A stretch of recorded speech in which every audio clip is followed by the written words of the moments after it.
Hey, I'm Sylvia, 24, and I just became a licensed architect. My graduation was supposed to be this perfect, triumphant day. Right, but, well, things didn't exactly go as planned, and let's just say family dynamics got a little complicated. I want to share the story with you, and honestly, it's kind of wild. But before we dive in, tell me, where are you watching from and what time is it there? I love seeing how far these stories travel. Growing up in my house it wasn't like most homes. It was more like stepping into a museum that my mom, Olive, had curated with this kind of meticulous, almost scary precision. Every wall was gallery white, every piece of furniture sculptural and basically impossible to sit on comfortably, and every decorative object had its place. Move anything out of line and, trust me, you'd hear about it. My dad, Darren, was a silent partner in this grand design. His domain was numbers. He made sure everything added up so that our family's image could stay flawlessly polished. Together, they were, in every sense, the architects of what looked like the perfect Morgan family. Successful, elegant, enviably perfect, at least on the surface. And then there was us, two daughters, but worlds apart in their roles. My younger sister, Serafina, she was the masterpiece, 2 years younger. Effortlessly charming, beautiful in a way that seemed like she'd been sculpted to look natural, but somehow always had the perfect angle, the perfect smile, the perfect word at the perfect moment. She didn't just exist in the house, she performed. And her stage was social media. From a very young age, my parents poured attention, resources, and energy into her brand. Professional photo shoots, designer outfits, trips to picturesque locations, all to create the perfect content. They measured her value by followers, likes, engagement, and honestly, she was brilliant at it. She had this uncanny ability to reflect back the family's success like a mirror, all while seeming effortlessly delightful. And then there was me. The foundation, quiet, studious, practical. My role was invisible but essential, like a support beam you never notice until it's gone. I was the one grinding through late nights on projects, surviving on caffeine and sheer determination. When I got a scholarship to one of the top architecture programs, the family celebrated not me, but the image it created. The party wasn't about my hard work, my passion, or the sleepless nights spent perfecting a model. It was about the Morgan family maintaining its impeccable legacy. My achievements weren't recognized for me. They were melted down and recast as another brick in the facade of perfection my parents were constructing. The contrast between Serafina and me was painfully obvious every single day. If Serafina posted a photo that got 1,000 likes, the house buzzed with energy and praise.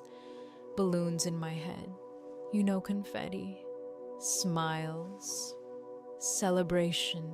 And if I walked in after an all-nighter, bleary-eyed and exhausted, my mom might say, "Sylvia, darling, could you please not wear those paint-splattered clothes in the living room? You'll ruin the aesthetic." It was never, "How is your project? Are you okay?" It was always about appearances, and my exhaustion, my stress, my passions. They were all just inconveniences to the museum she had built around us. I tried to understand. I really did. I tried to find joy in their pride, in the lavish dinners, the compliments that felt more like performance reviews. But it was never for me. It was for the image. I started noticing patterns in the small interactions. tiny indicators of what my parents really valued. They valued visibility and charm. They valued the social performance. Serafina's achievements, no matter how small, were celebrated as if she were some genius prodigy, while my hard-earned victories were quietly folded into the family legacy without acknowledgement. It wasn't just unfair, it was calculated. My parents, almost unconsciously, had assigned roles Serafina dazzled, and I made sure the stage held steady. It hurt, and not just a little. There was this constant ache of being overlooked, of being the background that everyone assumed would hold up under pressure without complaint. I could see the way people at my parents' parties admired Serafina. They'd laugh at her jokes, comment on her looks, marvel at her social skills, all while I faded into the background, my accomplishments silently catalogued, but never highlighted. It was this weird, frustrating dichotomy. I was critical to the structure, and yet completely invisible in the spotlight. Sometimes I think that's why I buried myself in architecture, in projects that nobody would ever see. Because at least in those moments, I was the creator, the problem solver, the one who had control over outcomes. Morgan, my best friend from university, once told me it was like living in a gilded cage, and he was right. From the outside, people saw this elegant, beautiful family. But the reality for me was constant evaluation, constant comparison, constant measuring of worth based on a metric I didn't choose. And I couldn't escape it, not really. I was, in a sense, trapped in the architecture of my parents' design. They'd built the perfect image, and I was a foundational beam, invisible and indispensable. But here's the weird part. While I felt invisible, Serafina thrived under this attention. It created this strange duality where admiration for one of us meant invisibility for the other. I wasn't jealous in the usual sense. It was deeper, more complicated. I envied her space to be seen and validated, while I labored in silence. Every dinner, every event, every small acknowledgement of Serafina's charm and influence was another reminder that I was just a part of the structure. And every night, I returned to my sketches, to my projects, to the one place where I could actually feel like I was building something meaningful, even if nobody else saw it. Looking back now, it's almost ironic. The very household that pushed me to excel academically, to be diligent, to be meticulous, also made me question my worth. But it also forged me. It made me resilient, observant, and determined. I learned to navigate spaces that didn't value me, to build silently, to find pride in my own work. And while I was overlooked as a child, those foundations, my skills, my independence, my quiet strength would eventually become the very tools I needed to build my own life, outside of the shadows of a family obsessed with perfection. The week leading up to my graduation was, honestly, exhausting, but not for the reasons you'd think. My mom, Olive, was on some kind of warpath, but not against the usual graduation stress. No. Her target was the perfect, flawless, Instagram-ready party she had envisioned. I mean, she treated it like a full-blown design project. And in some ways, it kind of was. I'd walk into the kitchen, and there she'd be on the phone, barking instructions to the florist, the caterer, and even the lighting technician. Every detail mattered. Colors had to match. Canapes had to be positioned just so. Napkins perfectly folded.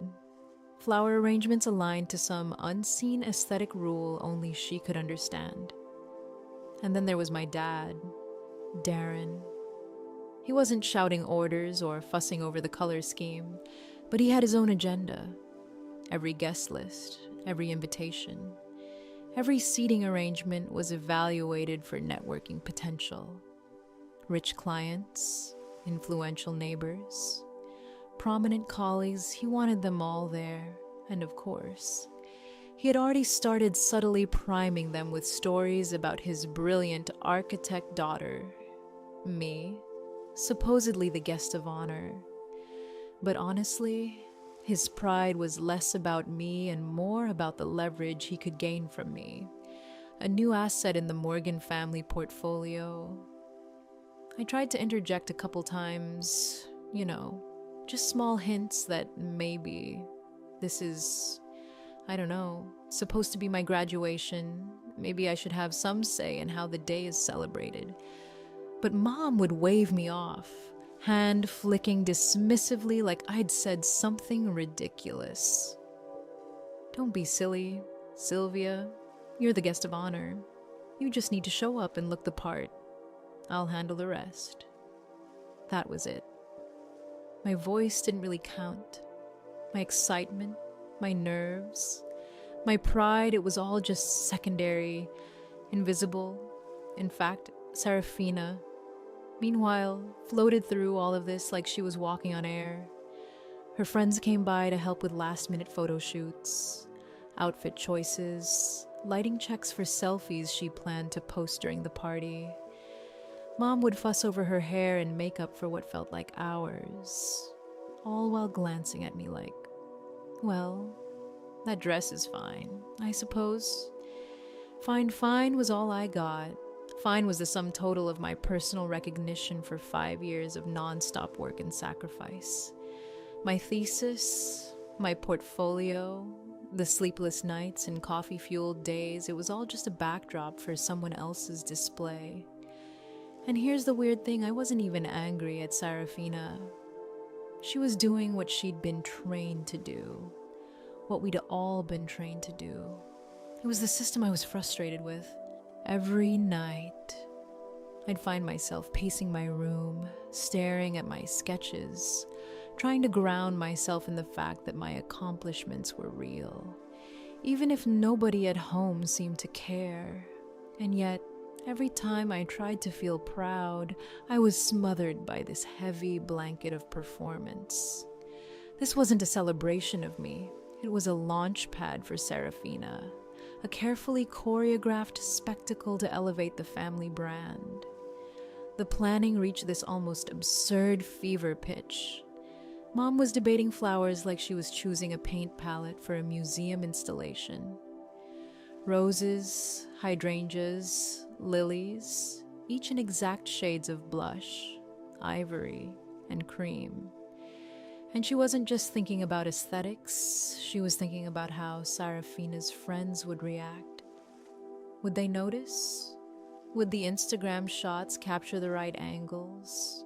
Would anyone comment on the sheer elegance of the party that Mom had designed? It was intense, and honestly, a little exhausting just to witness.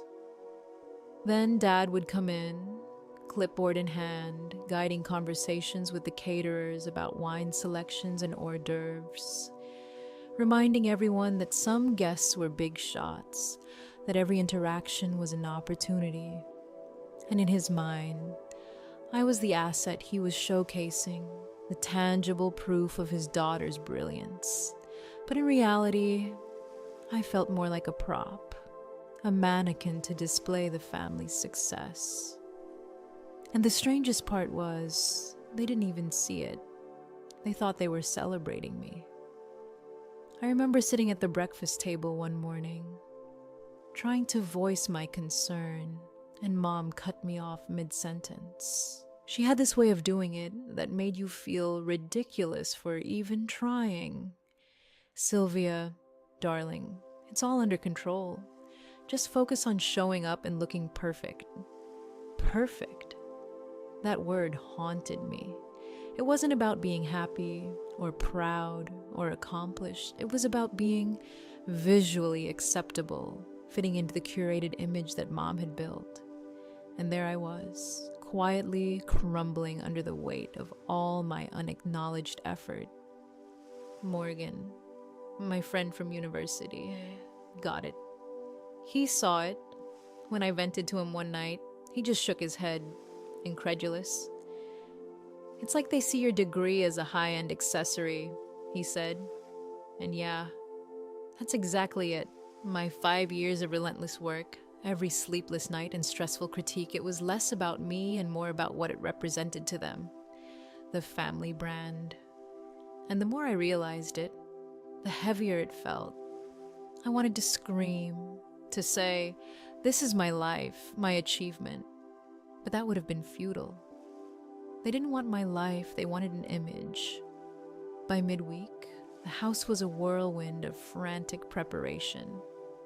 Mom had her phone glued to her ear, directing people left and right, while Serafina flitted around like a tiny, perfect social butterfly. And me, I was stuck in this weird purgatory of invisibility. My accomplishments cataloged, my presence noted but never celebrated. Every detail of the party, every camera angle, every comment and laugh from their social circle was carefully calculated to enhance the narrative. And I was just another part of the set.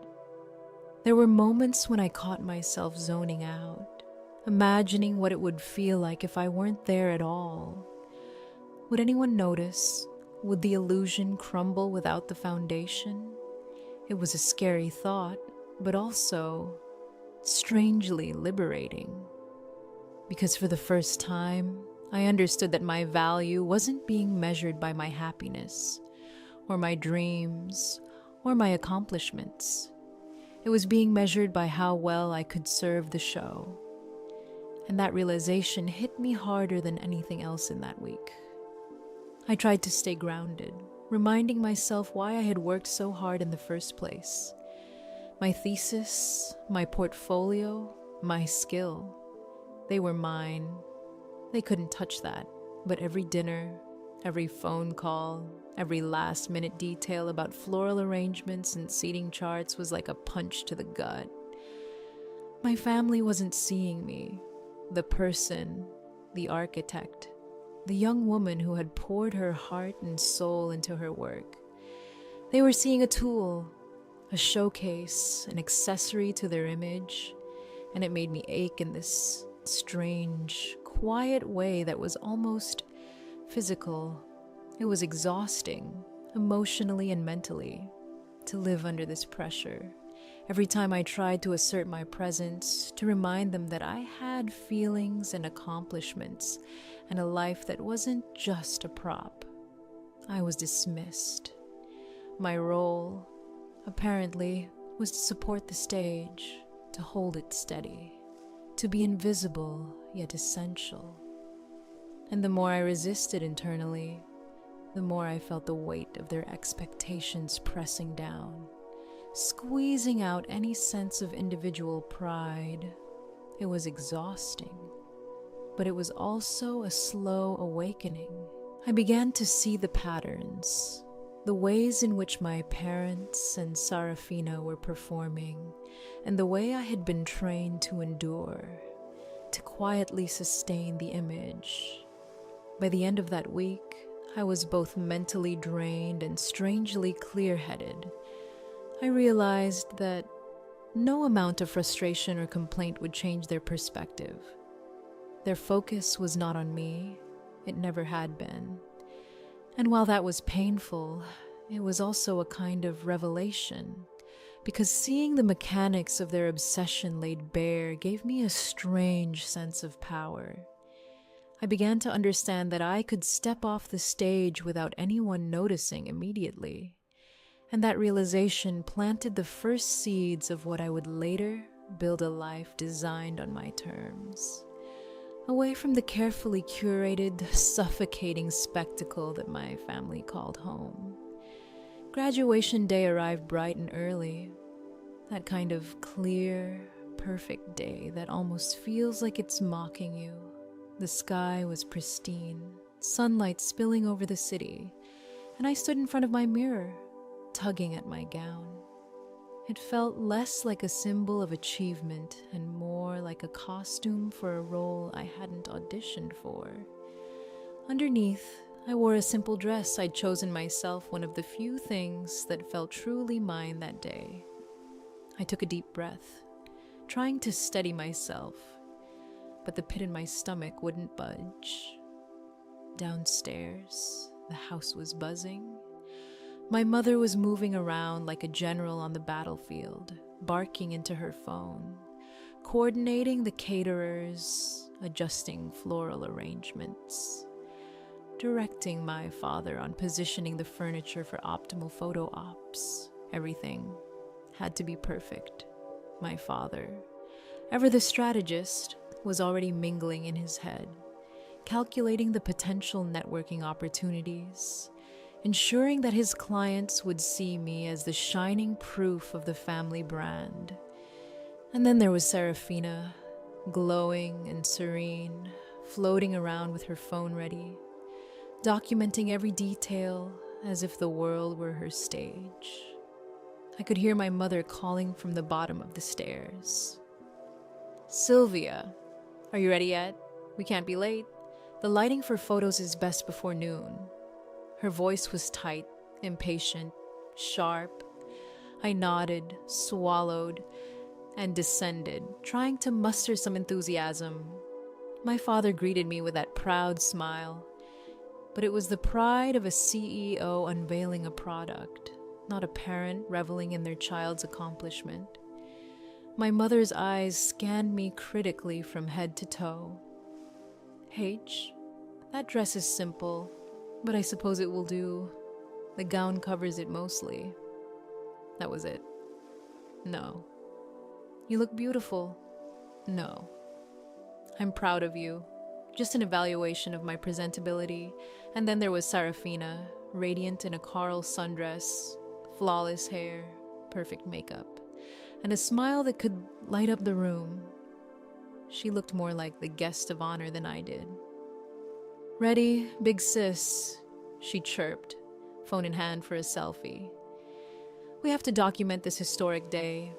I forced a smile, my fingers itching to reach out and stop the performance. But I didn't. The ceremony itself was a blur, walking across the stage, shaking the dean's hand, receiving the diploma that symbolized 5 years of relentless work, sleep deprivation, and sheer determination. I scanned the audience, searching for genuine recognition. And there they were, Dad, clapping with the same precision as a business report. Mom, perfectly polished social smile intact. And Serafina, absorbed in her phone, probably already posting before the ceremony even ended. Afterward, Morgan found me outside the auditorium. He wrapped me in a hug that felt like it could crush me, but in the best way. "You did it, Syl. You're officially an architect," he said, pride in his voice, raw and real. I told him about the family party, my anxiety bubbling beneath the surface. He gave me that knowing look, the one that said, "Don't let them steal your moment." And he was right. It was exactly what I feared.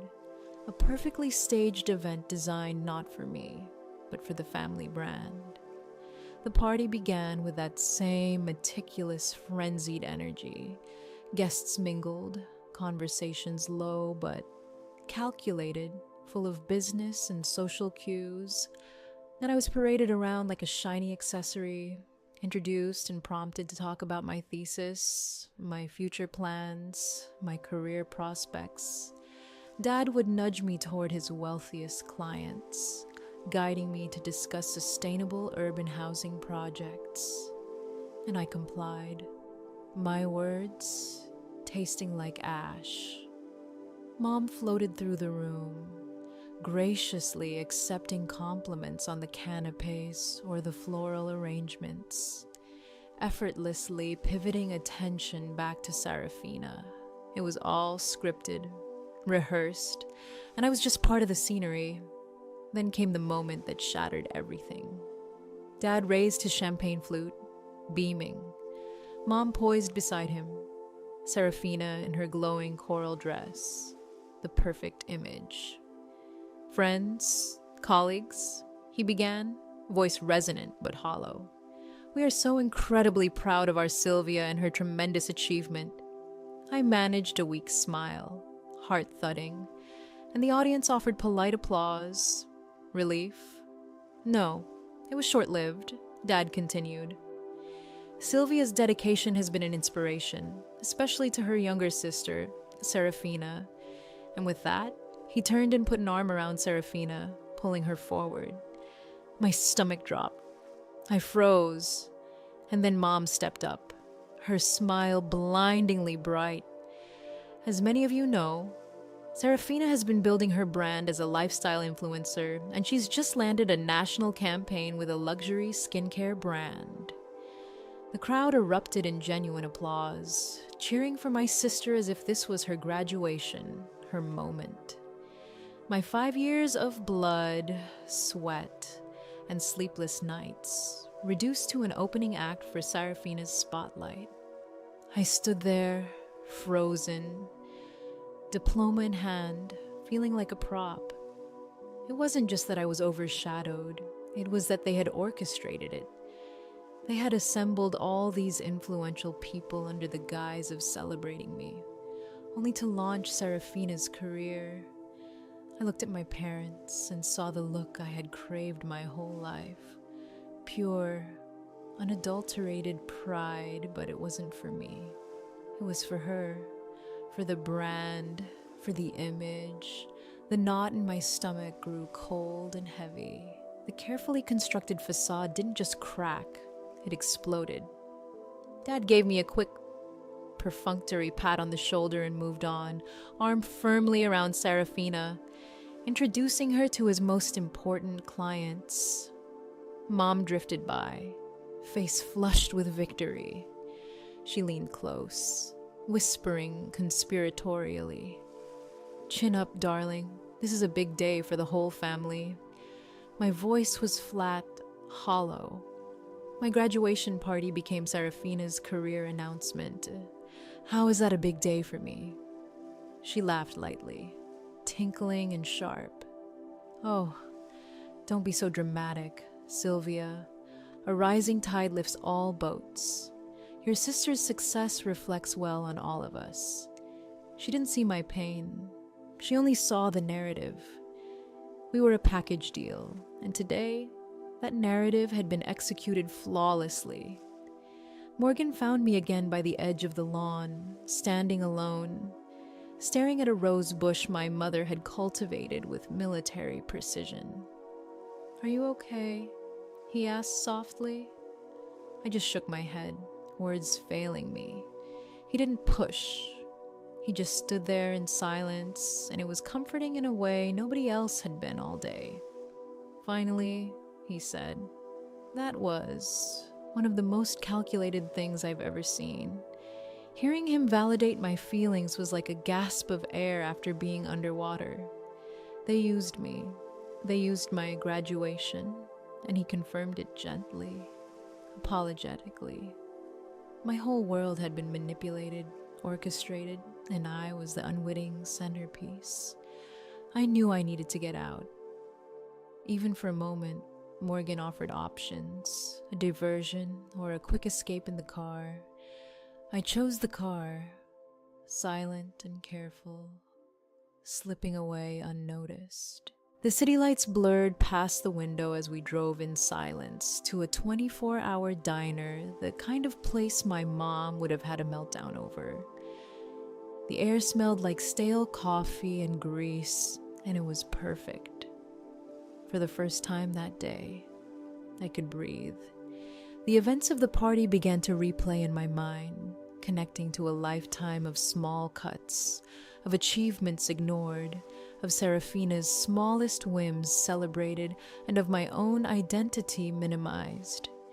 And in that diner, I started to speak. I told Morgan everything, every quiet suffering, every subtle slight, every time my accomplishments were reduced to props for the family brand. By the end of that conversation, I felt lighter, The dam had broken, and for the first time, I began to see a path forward, not in the shadow of my family's expectations, not as part of their show, but as me, Sylvia, the architect, finally able to imagine a life built on my terms. That day, amidst the chaos, the manipulation, and the performances, I realized something crucial. I wasn't an accessory. I wasn't a prop. I was the foundation, the builder, the one who could design a new, authentic life for myself. And it all started with that stark, painful, transformative day. After that night at the diner, something inside me shifted. I knew I couldn't go back to being the background character in my own life. The thought of continuing under my family's control, of being manipulated and used as a prop for their image, made me feel trapped, suffocated. And yet, I also felt this strange, exhilarating clarity. I wasn't powerless. I had skills, resources, a mind that could plan and execute. If I played it right, I could step away from all of it and finally be free. I started by thinking through the logistics. The most critical first step, my finances. My father managed a trust fund that had been set up for me by my grandparents. It wasn't a massive fortune, but it was enough to support me for a year or two if I was careful. The problem was, he was the trustee. I couldn't access the principal without his signature. But the terms of the trust stated that once I was professionally employed, I had full control. That was my opening. I was 24, and I had a job offer from a prestigious firm in a city 3 states away. Mom had wanted me to stay local, of course, so she could continue to showcase my career as another feather in the family's perfect cap. But I didn't want to stay. I wanted independence, anonymity, my own horizon. And now I had the leverage I needed. I drew up a mental blueprint of the steps I needed to take. Phase 1, secure access to the trust without raising suspicion. Phase 2, create separate private accounts and reroute all my income. Phase 3, find a new apartment, move my belongings, and start building a life I could truly call mine. Each step had to be precise, silent, and irreversible. I felt like a spy in my own home, navigating familiar territory as if it were an obstacle course. Morgan was my lifeline in all of this. I met him in secret over coffee, late evenings when the city had quieted down, and I spilled everything, every frustration, every humiliating moment, every slight that had piled up into a mountain over the years. And he listened. No judgment, no advice unless I asked. Just presence. He became my sounding board, my strategist, my cheerleader. "You're building your escape hatch," he said one night, peering over my color-coded checklist. "It's the most brilliant design you've ever done." That gave me courage, even if it was terrifying. I had a plan. Step 1 was drafting the email to Dad. I framed it as a simple formality, nothing dramatic. I attached the job offer, the legal documents referencing the trust terms, and carefully worded my request that he sign the forms so I could transition control to myself now that I was professionally employed. I held my breath and hit send. And then, the waiting. 2 days of silence, my stomach churned. What if he refused? What if he saw through my plan? My mind raced through every possible scenario, each one more stressful than the last. Then, the notification came. "Mr. Morgan has signed the documents. Please find them attached." That was it. No phone call, no lecture, no dramatic conversation.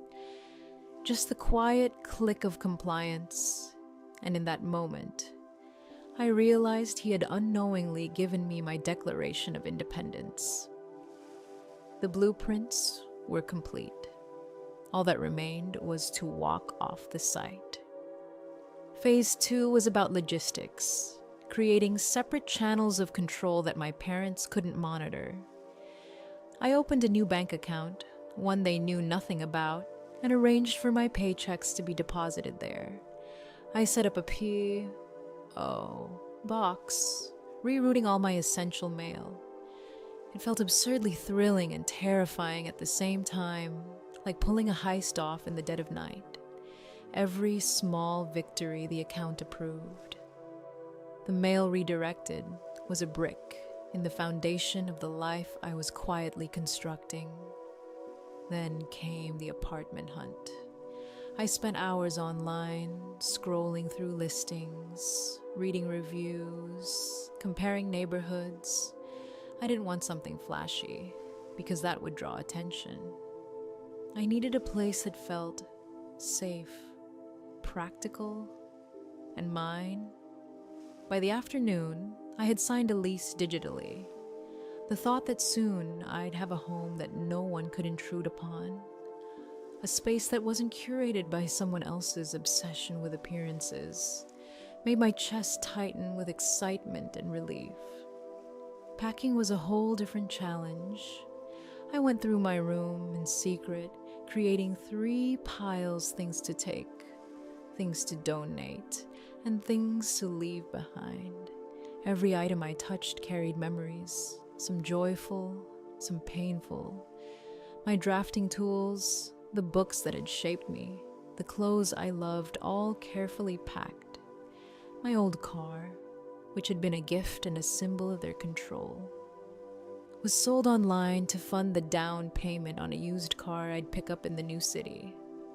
And then there were the sentimental objects, the watch from my 18th birthday, the designer bag my mother insisted I carry. I left them all. They were props for the daughter they wanted, not possessions of the person I was. The emotional detachment required was staggering. I had to treat my family like a client with a project that was ending. Mom would talk about redecorating my room into a more adult space. I'd nod, smile politely, knowing I would never sleep in that room again. Dad would offer advice about which local firms to apply to. I thanked him, even as my signed contract sat safely on the cloud. Serafina would complain about pressures from her emerging career, and I'd make sympathetic noises, feeling nothing but distance. It was sometimes overwhelming. Was I being cruel? Overreacting, but then I'd remember the patio, the party, the way they had used my achievements to elevate someone else. Guilt faded, replaced with clarity. Morgan kept me grounded through it all. We met in cafes, in corners of libraries, wherever we could speak freely. He'd review my progress, marvel at my methodical approach, and reassure me. "This is a masterpiece of planning," he'd say. "You're not just running away, you're building something real for yourself." His unwavering support became the scaffolding that held me steady when fear and doubt crept in. The final piece of the puzzle was getting Dad's signature, and with that done, all the other steps flowed. The final week before my departure felt surreal, like living in a slow-motion movie. Every interaction, every shared meal, every moment in that house carried the weight of finality. But my parents remained blissfully unaware. They were consumed with Serafina's brand, her calls with agents, her photo shoots. My presence was acknowledged, but not truly seen. They had no idea that I was quietly dismantling the life they thought they controlled. Every night, I packed, sorted, and prepared, moving like a ghost in my own home.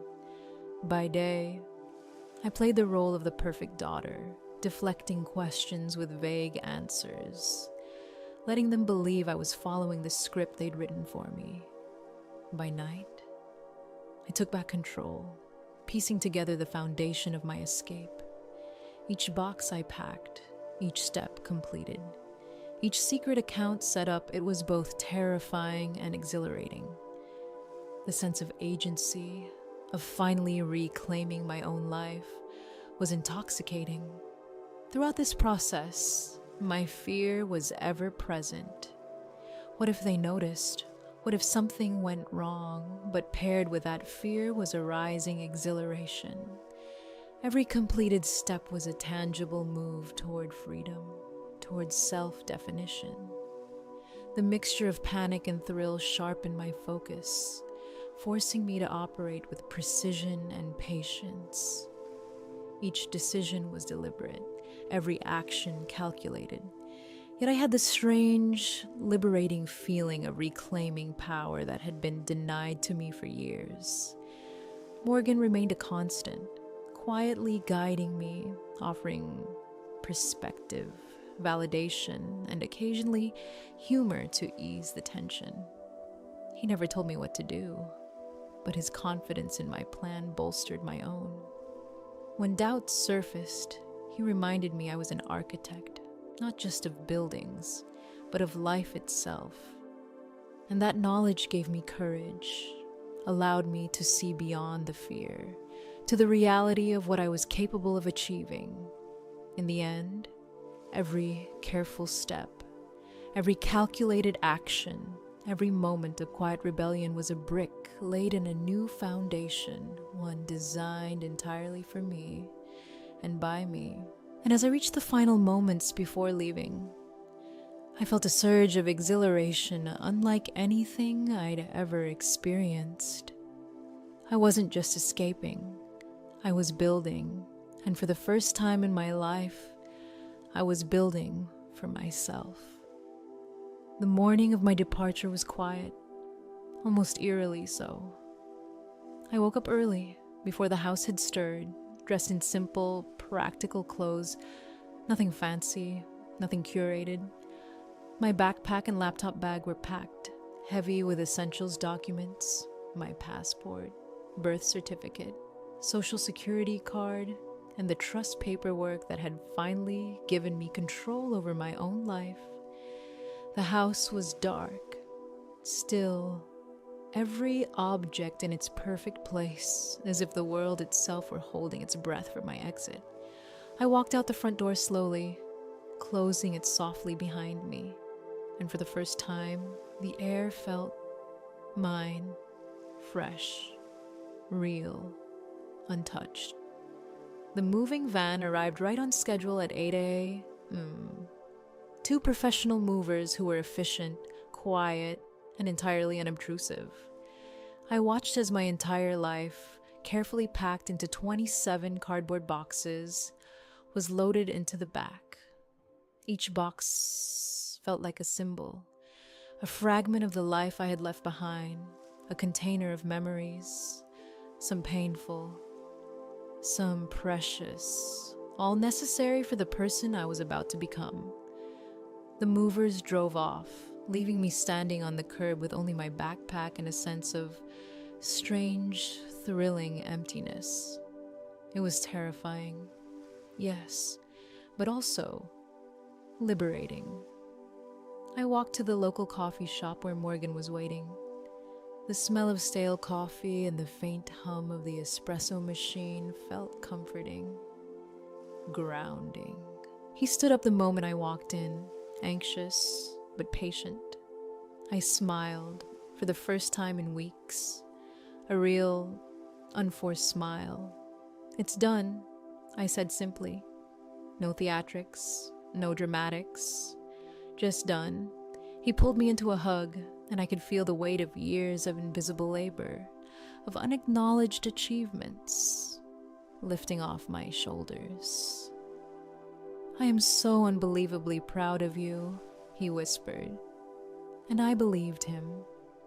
For the first time, I could feel my own worth without a filter, without the need for validation from the people who had never truly seen me. We sat quietly for a while, sipping our coffee, letting the reality of the situation sink in. The plan had been executed flawlessly, each step carefully laid out, each potential risk accounted for. Morgan would drive me to the bus station, taking a route that ensured my departure couldn't be easily tracked. The thought of leaving without confrontation, without the drama my family might have expected, felt satisfying in a quiet, almost mischievous way. I was leaving on my terms, and the sense of control was intoxicating. At the bus station, I found a window seat and settled in, watching the city fade behind me as the engine hummed steadily beneath me. For the first time in my life, I wasn't moving toward a destination someone else had chosen. I wasn't heading into the structured, curated world of my parents' expectations. I was moving toward a horizon that was mine alone. And as the buildings blurred past, the noise of my old life slowly receded, leaving only the quiet hum of possibility.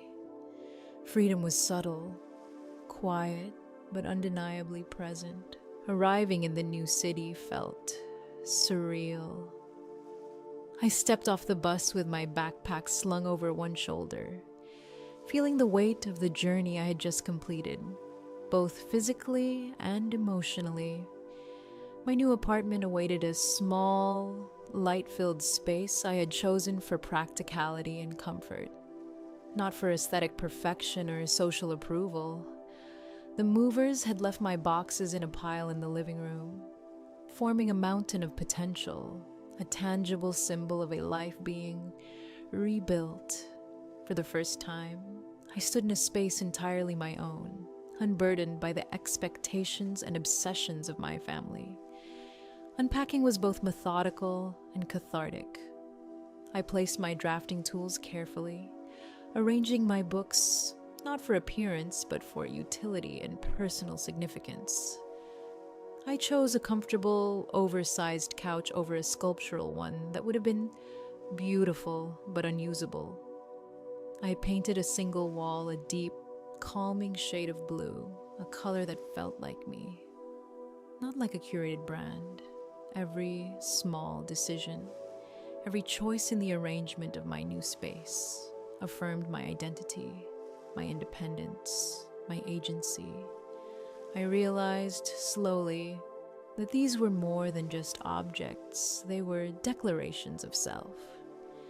The first week in the apartment was quiet but profound. I unpacked not just my physical belongings, but layers of stress, expectation, and invisibility I had carried for years. I set up routines that centered me, not anyone else's idea of perfection. Cooking a simple meal felt revolutionary. Choosing music that made me feel alive, reading late into the night without concern for someone else's judgment, even drinking coffee that wasn't measured for social optics.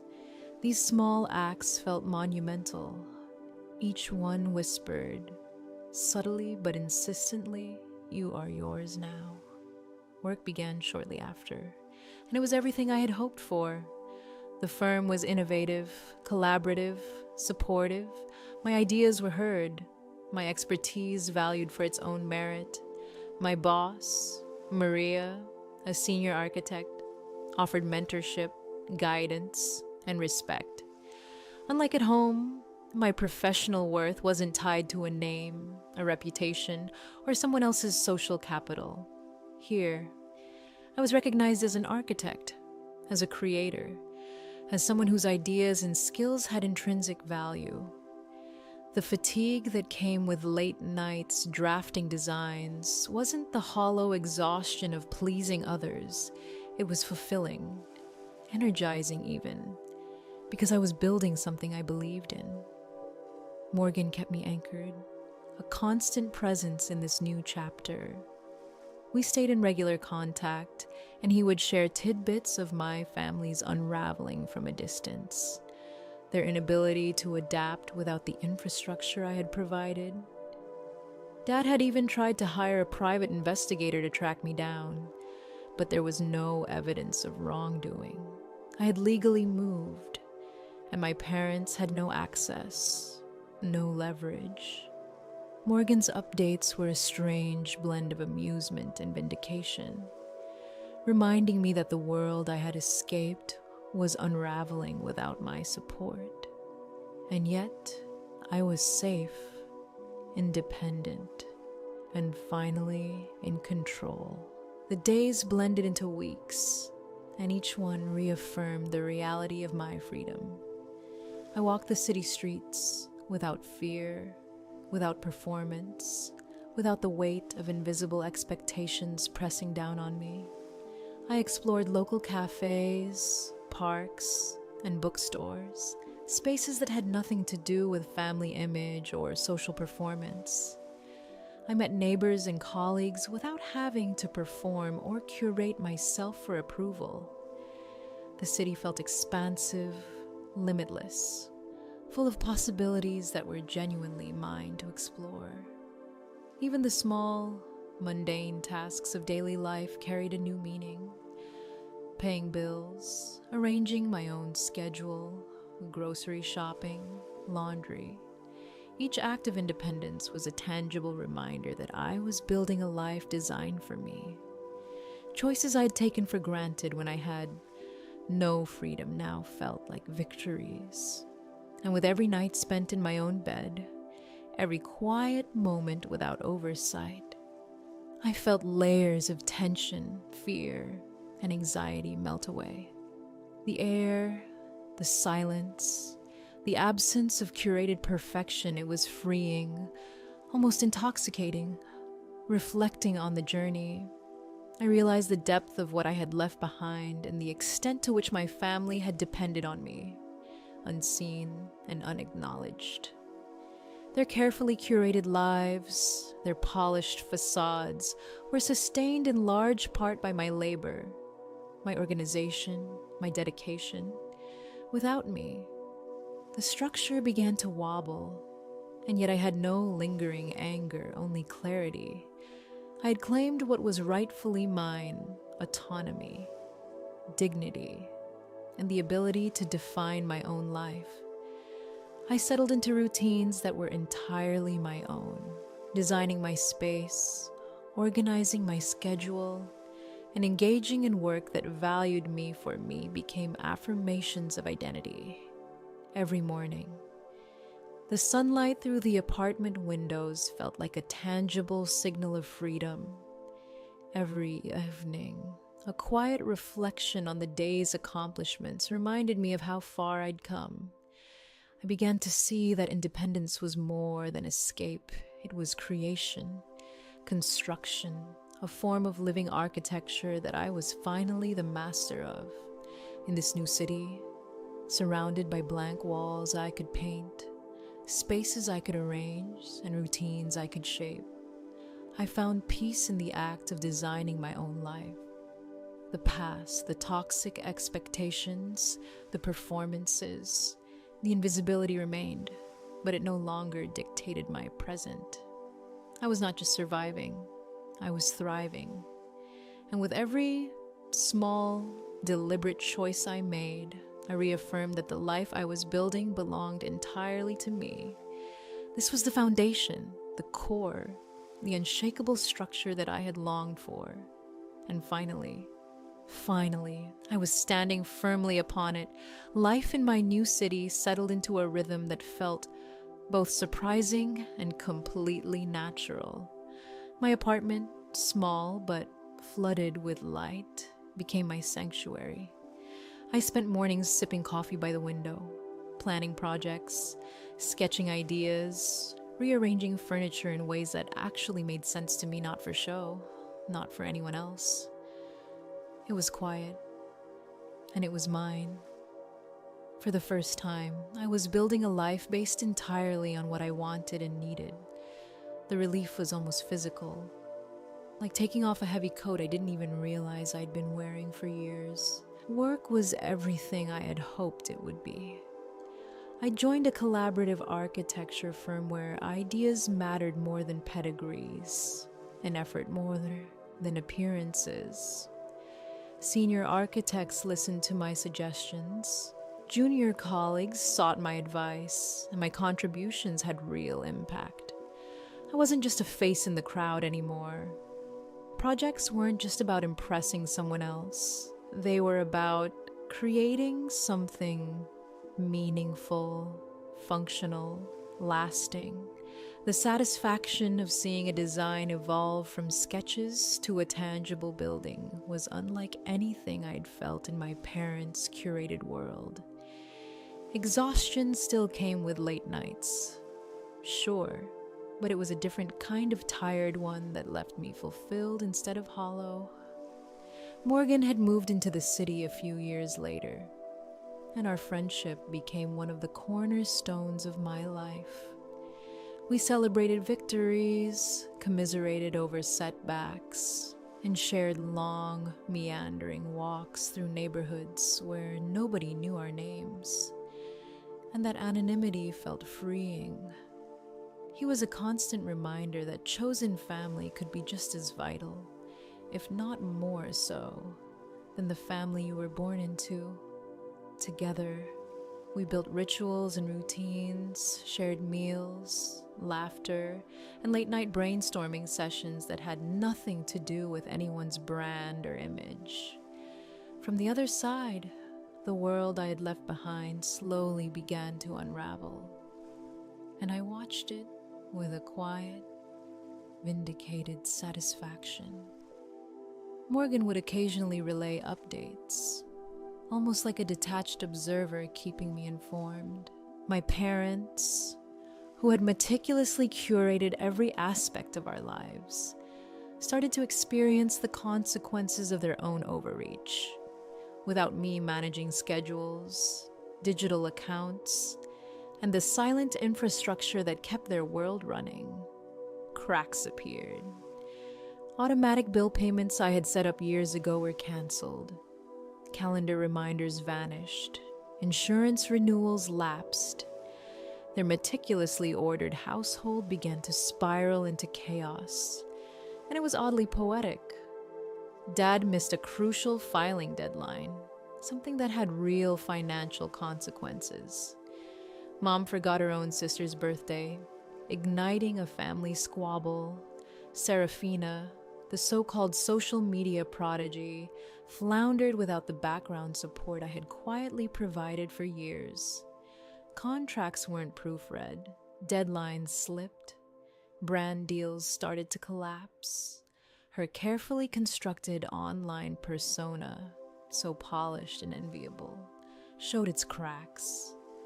The audience she had cultivated was fickle, and the illusion of effortless perfection began to fade.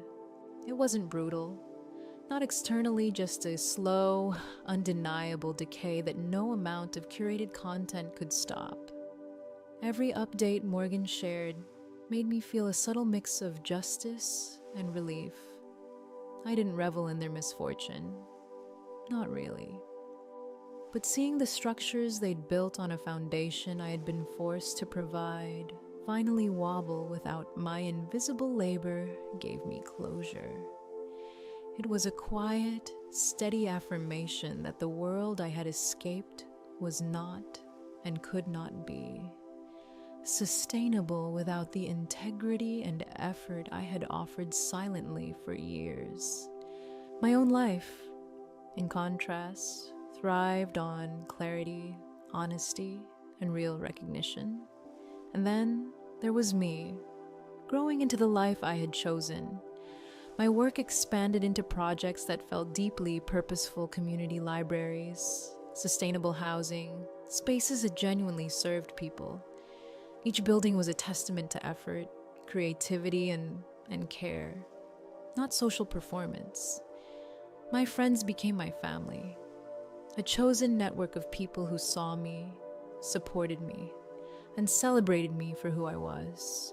Birthdays, holidays, spontaneous dinners. These were not staged events for social media or client impressing. They were alive, messy, warm, and entirely real. I began noticing subtler joys, to the freedom to sleep in, to cook for myself, to decorate my apartment however I liked without anyone critiquing or rearranging my things. I could listen to music I loved at full volume. I could leave a stack of books on the floor if I wanted. The space, the city, the rhythm of daily life, it all reinforced that I was the architect of my own existence now. My identity wasn't a backdrop, a prop, or a means to someone else's image. It was tangible, lived, celebrated, and respected. Morgan and I would sit sometimes in our favorite cafe, sipping coffee in silence, simply enjoying the fact that we didn't have to perform for anyone. He would occasionally share more stories from the old world, like the time Dad tried to hire a private investigator, or how Serafina's first big campaign floundered without the meticulous support I had always supplied. My parents still maintained appearances in public, but the cracks were evident to anyone paying attention. Gossip rippled through their social circles. People noticed that the quiet, competent daughter had vanished and that the shiny, charming influencer couldn't sustain the illusion alone. It was subtle, but unmistakable. The foundation was gone, and the house of cards wobbled. I never reached out. I never called. I had a new number, a new bank account, a new address. I was a ghost, and in that absence, my life flourished. My projects moved forward.